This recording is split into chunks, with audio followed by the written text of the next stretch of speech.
Hi ఈ ప్రాబ్లంలో చూడండి మనకి ratio of milk and water in mixture A వచ్చేసరికి మనకి 9:5 ఇచ్చారు. సో అంటే 9 parts 5 parts తీసుకోవాలి. The quantity of milk in a mixture B is 20% more than in a mixture A and quantity of water in mixture A is 25% more than that of B.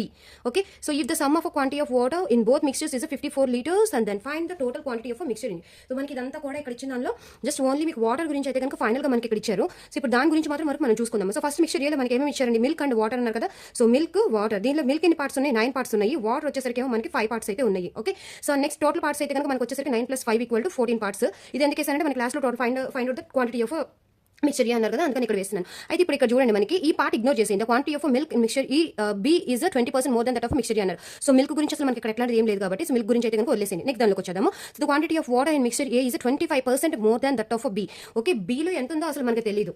ఇది ఏ mixture అయితే కనుక B మిక్చర్లో, బీలో అసలు milk ఎంత ఉందో తెలియదు, మనకి water ఎంత ఉందో తెలియదు. కానీ బీలో ఉన్న మిక్చర్ ఏదైతే ఉందో ఆ మిక్చర్ కి 25% మోర్ దన్ మనకి ఏలో ఉందంట. సో అంటే ఇది ఎక్స్ అనుకుంటే దీనిలో 125%, మనకి 25% మోర్ దన్ కాబట్టి నేను 125% అంటున్నాను. Okay, so which is equal to నాకు దీనిలో ఎంత ఉంది, మనకి ఏ పార్ట్ లో 5 ఉన్నాయి వాటర్. ఓకే, సో 5 parts ఉన్నాయి కాబట్టి నా x ఇంటూ 125/100 విచ్ ఇస్ నాకు పర్సెంటేజ్ కదా, అందుకని నేను వేస్తున్నాను. సో దిస్ ఈజ్ 5 times మనకి పోతుంది, sorry 25 and this is 4. So x equal వచ్చేసరికి మనకి 4 అయితే వస్తుంది. అంటే ఇక్కడ 4 అనమాట. సో నేను ఇది వదిలేసేయమన్నాను కదా, మనకి అనవసరం అనమాట. ఇప్పుడు ఫైనల్ గా మన క్వశ్చన్ ఏమన్నారు, సో రెండింటిలో కూడా ఇది సమ్ ఆఫ్ ద వాటర్, ఎందుకని నేను ఓన్లీ వాటర్ తీసుకొని ఇక్కడ మీకు తెలుస్తుంది. సో ఇది ఒక 5 parts ఉంది, ఇది ఒక 4 parts ఉంది.